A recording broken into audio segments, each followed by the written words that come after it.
Waalaikumsalam. Selamat pagi, selamat siang, selamat malam para pemirsa channel YouTube SMA Negeri 1 Mayong. Pada kesempatan hari ini kita akan bertemu dengan dua orang tokoh pendidikan di cabang Dinas Pendidikan Wilayah 2. Nah, ini merupakan tampilan perdana kita dalam podcast kali ini. Terlebih dahulu saya kenalkan, saya Fatkur Rozi, SPDN.com. Saya di sini sebagai host dalam podcast kali ini. Sehari-hari saya tugas sebagai kepala sekolah di SMA 1 Mayong. Nah, ini kita perkenalan dulu tamu kita kali ini. Yang pertama adalah Ibu Kepala Cabang Dinas Pendidikan Wilayah 2, Ibu Yuni Indriati Rahayu SMM. Selamat siang Ibu, selamat datang di SMA Mayong. Tamu yang kita adalah Bapak Agus Rumanto SPMPD. Beliau adalah Kasubag Tata Usaha di Cabang Dinas Pendidikan Wilayah 2 Dinas Pendidikan Provinsi Jawa Tengah. Selamat siang Pak Agus. Selamat siang Bapak Fatkur. Apa kabar Pak Agus? Sehat ya? Ana bi khair alhamdulillah, sehat selalu. Tetap semangat. Bu Yuni dan Pak Agus, pertama saya ucapkan terima kasih atas kehadiran di SMA 1 Mayong ya. Ini adalah tampilan perdana saya di sini sebagai host podcast ya. Sebelumnya saya pernah jadi host juga, jadi pengisi podcast juga di SMA saya di Pamotan ya sebelumnya. Dan hari ini saya hadir di sini mengembangkan podcast kali ini. Oke. Terlebih dahulu, ini kenalan dulu Bu Yuni. Ini yang saya kalau boleh tahu, Ibu kan tugasnya di Cabang Dinas Wilayah 2 di Demak ya. Itu kalau boleh tahu rumahnya di mana itu Bu? Terima kasih Pak Kepala Sekolah Pak Fatur Rahman dengan Pak Fatur Rozi dengan Pak Agus. Jadi saya juga mau perkenalan diri dulu nggih. Saya Yuni Indriati Rahayu. Mulai 1 Agustus kemarin saya ditugaskan oleh Pak Gubernur untuk menjadi Kepala Cabang Dinas Pendidikan Wilayah 2 Demak dan Jepara. Sebelumnya saya ditugaskan di Dinas Lingkungan Hidup dan Kehutanan Provinsi Jawa Tengah. Kemudian juga sempat merasakan di Dinas Perindustrian dan Perdagangan Provinsi Jawa Tengah. Dalam kesempatan ini saya bisa bergabung dengan dunia pendidikan. Mudah-mudahan saya juga diberi kesempatan untuk lebih belajar lebih mendalam lagi dengan Pak Fatur Rozi. Bu Yuni kalau asal namanya di Semarang Bu ya? Saya di Semarang di Manyaran Pak, cukup jauh Pak dari sini. Padahal ini di Demak kan ada proyek pembangunan jembatan. Ini gimana Bu kalau pagi hari berangkat jam berapa, bisa cerita sedikit Bu? Terus terang saya bangunnya jam 3 pagi Pak. Jam 3 pagi tapi seperti tugas saya sebagai seorang muslim, saya sholat tahajud dulu. Baru kemudian saya siap-siap di dapur untuk anak-anak saya. Baru jam 4 saya baru mandi dan siap-siap, nanti jam 5:15 saya dijemput oleh teman. Kita berangkat ke Demak, sampai di Demak sekitar jam 7:45. Alhamdulillah tidak terlambat. Alhamdulillah. Itu lewat jalur alternatif atau lewat bisa berubah-ubah Pak. Jadi kita begitu sampai ke yang macet, lihat dulu 30 menit atau 40 menit. Kalau 30 menit berarti saya terobos di kemacetan. Insya Allah pas. Kalau memang 40 menit saya baru ke alternatif. Mudah-mudahan kerasa di Cabang 2 amin. ya. Bapak. Di Cabang 2 ini masih banyak tempat-tempat yang perlu kita explore. Siap. Jepara ini tempat yang indah banyak sekali. Ada Karimun Jawa kita Pak Agus ya. Tamu kita yang kedua adalah Bapak Agus Rumanto. Mungkin bisa kenalan dulu Mbah Yai. Kita bayarnya Mbah Yai. Matur suwun Pak Fatkur. Terima kasih. Dimohon izin Ibu Kacabdin. Perkenalan dulu, saya nama Agus Rumanto, SPMPD. Saya sudah bertugas di Cabang Dinas Pendidikan 2 itu sudah hampir 4 tahun Bapak. Tapi sebelumnya saya juga berkelana dulu, pertama di Sekda, kemudian di Dinas Kelautan dan Perikanan, kemudian di BP2MK ya waktu itu ya, wilayahnya 5 kabupaten Bu. Kemudian jadi Cabdin itu tahun 2019 waktu itu menempati di SMA Negeri 1 Demak. Kemudian kurang lebih 1 tahun itu baru menempati yang saat ini dipakai. Nah ini luar biasa sekali. Memang untuk menjadi bagus itu perlu berproses dan kita juga berprosesnya itu sesuai aturan ya Bu ya. Tentu saja sesuai aturan atau regulasi. Sementara begitu Pak Fatur. Ya, siap. Ya, terima kasih Pak Agus dan Bu Yeni. Baik, pemirsa channel YouTube SMA 1 Mayong, kita akan berbincang tentang pendidikan di SMA di wilayah Cabdin 2 ini dengan tokoh-tokoh pendidikan di Cabdin 2. Seperti yang kita ketahui, Cabdin wilayah 2 itu ada 2 kabupaten, Kabupaten Demak dan Jepara. Kira-kira potensi dan kendala yang dihadapi bagaimana? Apa saja Bu di Cabdin wilayah 2 ini? Potensi maupun kendalanya yang dihadapi. Ya, terima kasih Pak. Jadi sebetulnya antara Demak dan Jepara itu 50-50. Masing-masing punya kelebihan dan kelemahan. Termasuk di tingkat pendalaman materi dan lain dari siswa itu. Di Demak juga banyak yang sudah prestasi luar biasa, tapi juga ada yang masih tertinggal. Di Jepara pun seperti itu. Jadi memang tugas kita di Cabdin 2 semoga bisa menyamakan, paling enggak kita agak meratakan potensi masing-masing Pak. Yang kurang tampil ya ditampilkan, nanti yang sudah lebih bisa men-share atau inspirasi bagi yang kurang gitu. Jadi kalau menurut Pak Agus ini yang sudah senior dalam di Cabdin 2, kira-kira potensi maupun tantangannya apa di Cabdin 2 ini Pak? Ya, alhamdulillah selama saya di situ memang untuk membuat mutu sekolah itu sampai dengan sekarang ini step by step ya. Perlu kita lakukan strategi, kemudian kita lakukan kolaborasi, lakukan koordinasi dan komunikasi terus menerus. Namun di bidang pendidikan ini kan selalu berubah-ubah tentang kurikulum ya. Mulai dari Kurti 6 atau kurikulum 2000 Kurti 6 2006 lajeng Kurtilas kurikulum 2013. Lajeng saat ini alhamdulillah kita sudah melakukan yaitu kurikulum merdeka. Nah, ini luar biasa yang tentu saja kita berproses untuk melaksanakan kurikulum merdeka kan perlu perlu ada evaluasi, kadang-kadang perlu ada perbaikan dan bahkan mulai saat sekarang ini kita lakukan KBM-nya itu blended learning ya. Blended learning kadang kita harus tatap muka, kadang kita harus daring. Nah ini untuk terkait dengan kendala tentu saja pasti ada. Terutama sarana dan prasarana yang kita miliki itu masih berproses untuk pembenahan sebagaimana waktu terjadi hari ini juga ya. Terkait dengan aset itu masih berproses. Saya kira untuk perkembangan selama ini seperti itu. Namun itu pun juga wilayah kita tuh ada yang terletak di perbatasan. Perbatasan ini contohnya ya tadi Mayong ini kan perbatasan dengan Kabupaten Kudus. Nah ini barangkali kan terjadi persaingan ya antara sekolah Kudus dengan Mayong ini kan mesti Mayong maju, Kudus juga ingin maju. Nah ini kalau bisa kolaborasi, bisa saling take and give. Mengaten.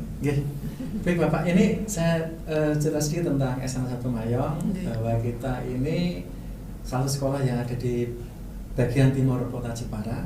Kita ada beberapa potensi. Selain lahan yang kita miliki ini luas, sarana prasarana kita juga luas. Kita juga punya murid-murid yang jadi atlet dan tahun ini ada yang juara 2 tingkat nasional, O2SM juara 2 pencaksilat. Nah, kira-kira saran atau masukan dari Bapak Ibu untuk perkembangan SMA yang berikutnya ini kira-kira bagaimana?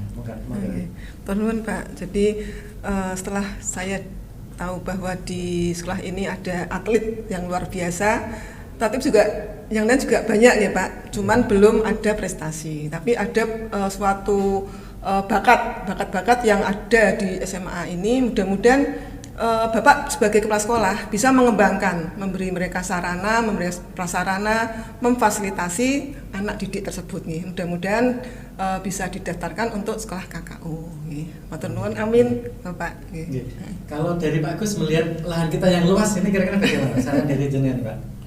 Ya adanya potensi nih ya, ini kan termasuk potensi dari SMA Negeri 1 Mayong itu punya lahan yang luas, ini kan belum dioptimalkan pemanfaatannya. Maka saran kami panjenengan dan stakeholder yang ada di sini itu harus bisa kerjasama untuk saling mengembangkan, terutama rencana sekolah tentu lebih hebat, yaitu mungkin akan mengusulkan menjadi sekolah KKO.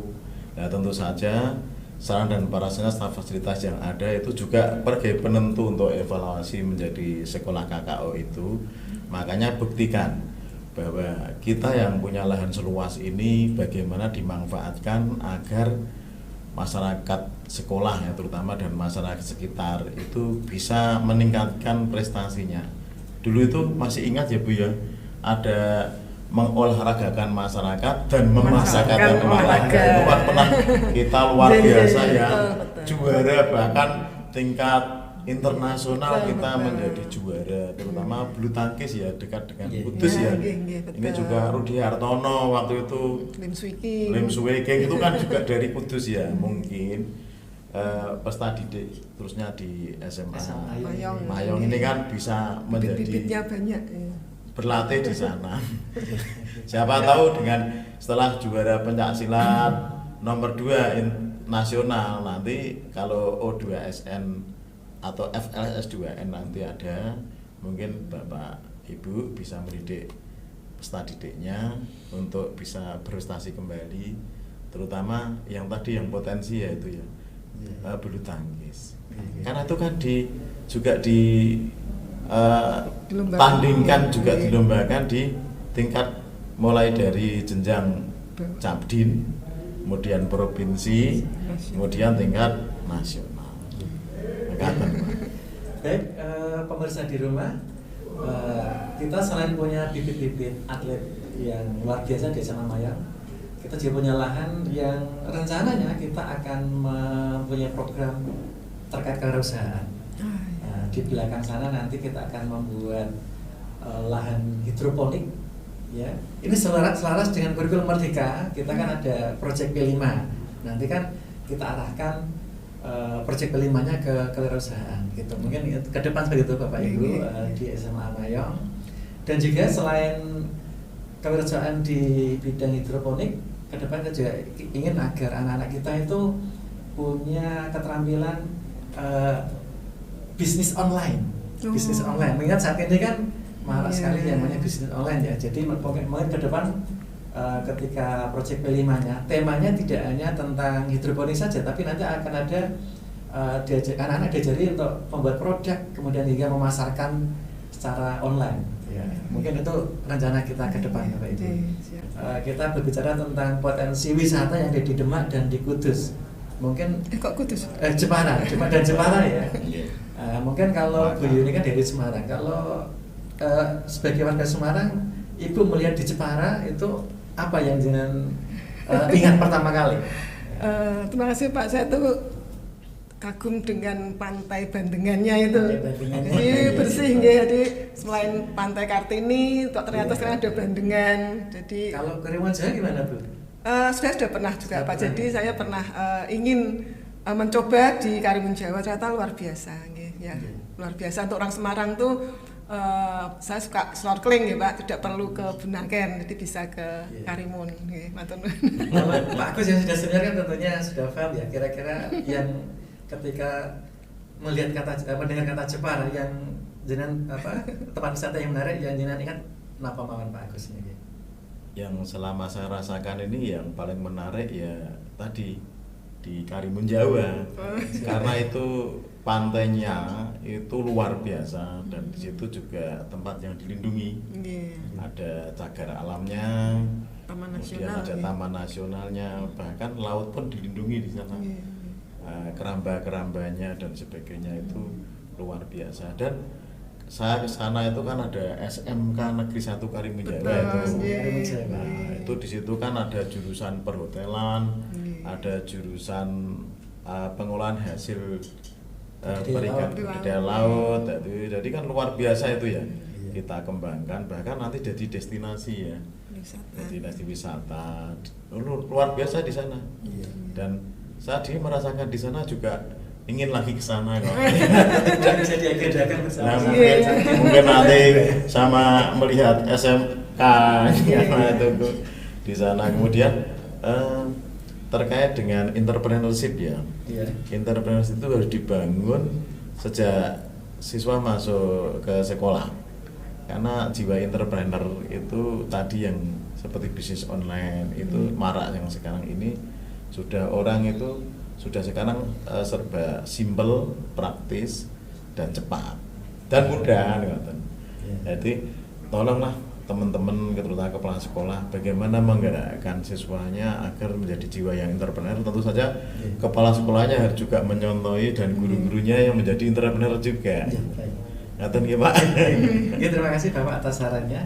Yang terakhir ini informasi kepada pemirsa penonton channel ini. Jadi Jepara itu selain punya wisata pantai, kita juga punya wisata gunung, Bapak Ibu. Kita kan ada Gunung Muria ya. Jadi Gunung Muria yang bagian barat itu masuk wilayah Jepara.